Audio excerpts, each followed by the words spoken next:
செம்ம மழை பெய்யுது.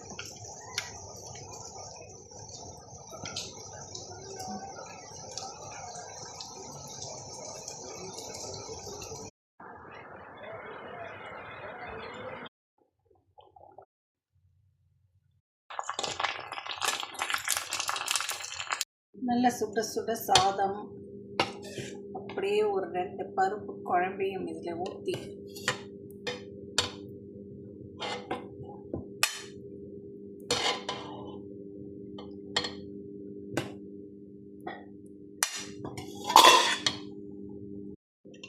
இது கூடவே 2 வடை, நல்லா அப்பளம் வச்சு சாப்பிட்டா சூப்பரான இன்னைக்கு சமையல் ரெடி.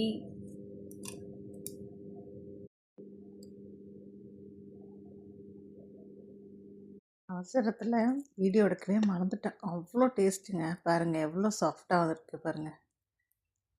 நல்லா சாஃப்ட்டு, செம்ம டேஸ்ட்டு. எனக்கு வறுத்ததை விட குழம்புல போட்டது தான் ரொம்ப பிடிச்சிருக்கு.